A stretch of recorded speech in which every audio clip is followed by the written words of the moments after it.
Hey everyone, welcome back. My McDonald's coffee, which is made out of gasoline. Where do I even begin? Where do I even begin with this? So, Robert Pattinson.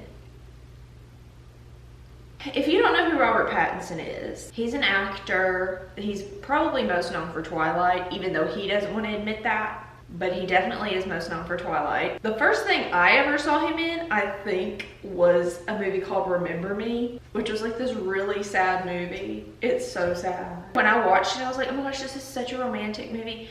And then at the end, you are left just in shambles.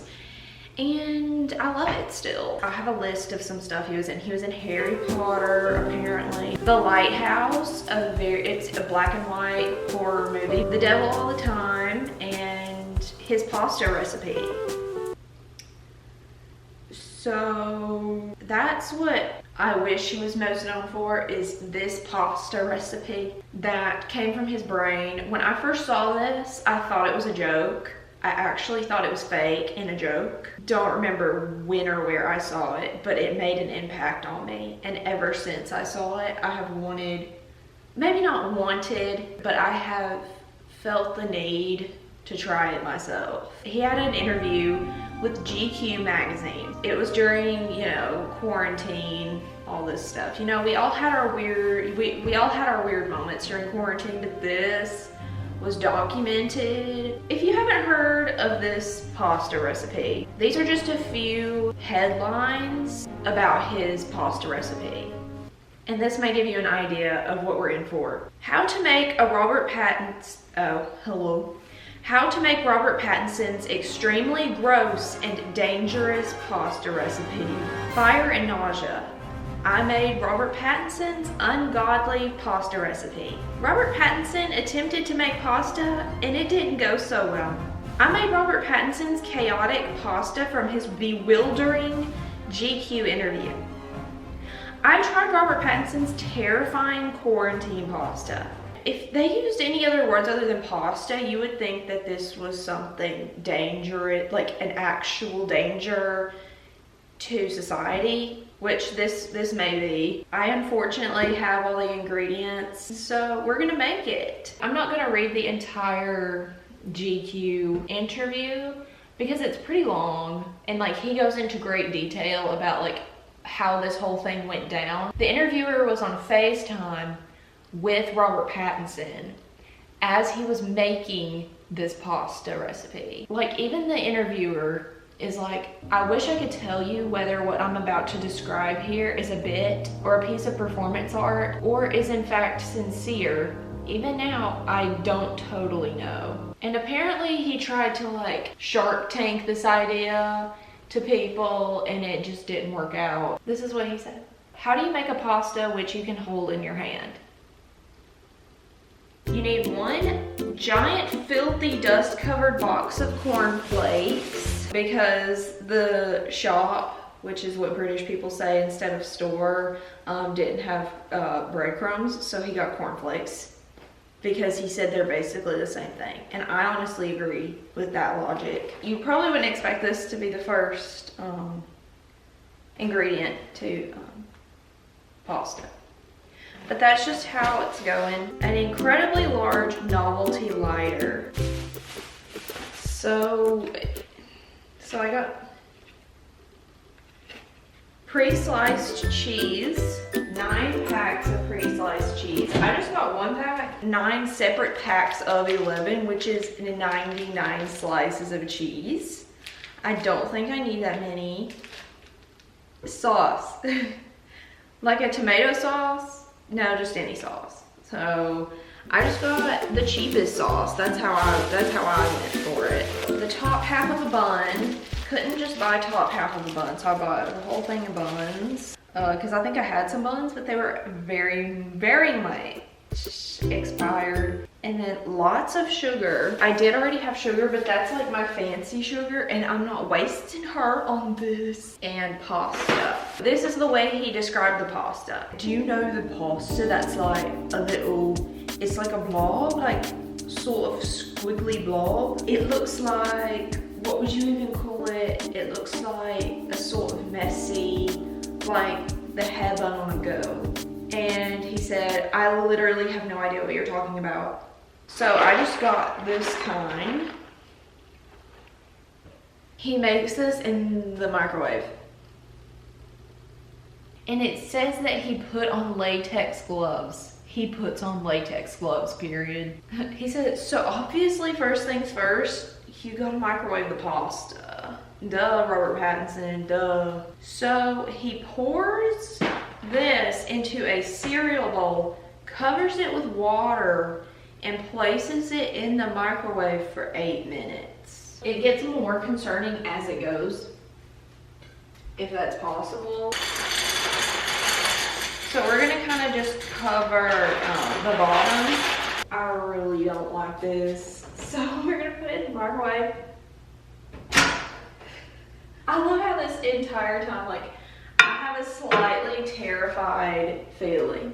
Like something's off here. And I think that's a normal feeling to have. Let's just see what it does for a minute. I'm supposed to create a hollowed out bowl made out of aluminum foil.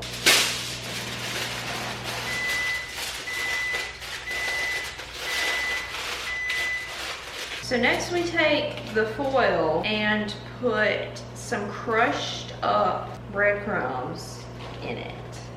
Right, and then we're gonna put sugar on that and then cheese. He says you really need to congeal everything in an enormous amount of sugar and cheese, which is my life motto.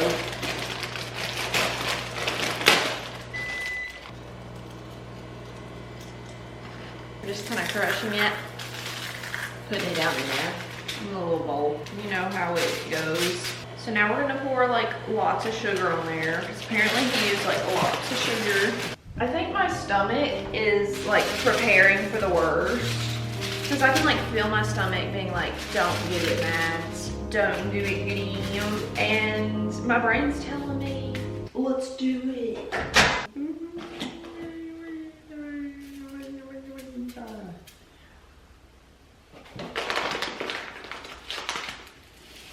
This just looks absolutely incorrect. This is Robert Pattinson's big mistake. We're gonna put all this together and we need to like melt the cheese and like cook it, you know? And he says, can you actually put foil in an oven? And the interviewer says, yeah. Do not. That's like one of the first rules of life, is to not put foil in the microwave. So he puts it in the microwave and he says, I reckon probably 10 minutes. He covers it in aluminum. He puts it into the microwave and he turns it on. Turns on the microwave. Proudly he's walking back toward the counter that his phone is on when behind him a lightning bolt erupts from the oven/microwave and Robert Pattinson ducks. He's giggling and crouching as the oven throws off stray flickers of light and sound. And then with a loud final bang, the oven/microwave goes dark.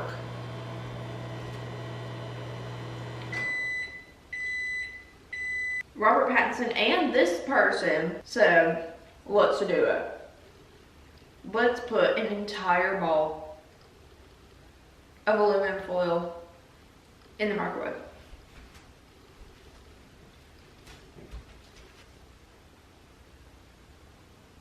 Like, I'm just in shock, I think, like, by this entire story and that it's true. Like, there's still a part of me that's like, is this true?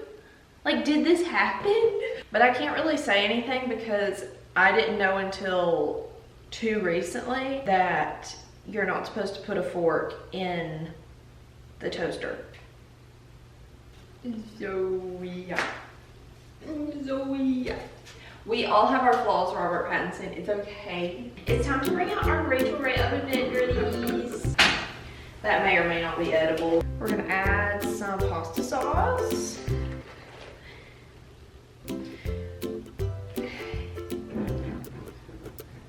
I hate having no grip or arm strength. Oh, some sauce on it. Okay. Gross pasta tour. So we have the red sauce, we have the cheese, and then underneath there we have the cornflakes and sugar. And we're gonna put the pasta on there and then add a little bit more sugar on it. Dump the pasta on top of this mess, is the exact wording. Oh, it's so watery because I'm not draining it out. Wifey material. You know how people post pictures of like food they made and they're like, wifey material? I can post this and be like, wifey material. Yum. He pours more sugar on top of it, then produces the top half of a bun, which he hollows out, places it on top of the rest of whatever this is, begins burning the top of the bun with the giant novelty lighter. This sounds like something a YouTuber would say. I'm really trying to sell this company. I'm doing this for my brand. At this point, he accidentally ignites one of his latex gloves, which promptly melts onto his palm. He yells in pain. Like, I'm picturing this in my head and it's just, this can't be real life. Then he gingerly holds up the finished product, some approximation of a P followed by a C for piccolini cuscino, burned into the top of a hamburger bun. I don't know if hamburger buns are flammable. I'm gonna try it, but I'm gonna be extra safe about this. Please don't try this at home, like please do not.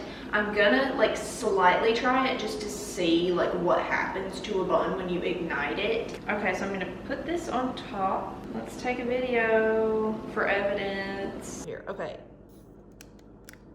But it's so close to the, it's so close to the aluminum foil. How do you even use these? I don't even know how to use these. My hand just absolutely shaking.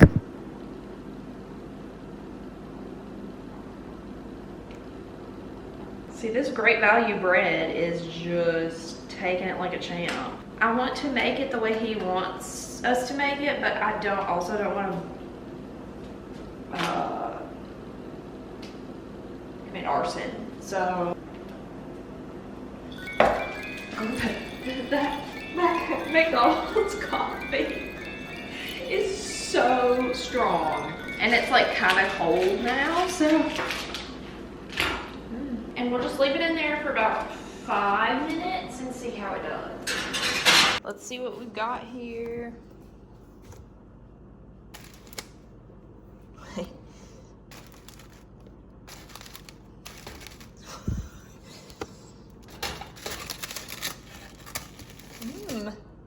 Wait, why does that look kind of good? So there's the cheese, and we have all of the crusties under there. Oh, it's kind of soggy. Yeah, it's soggy.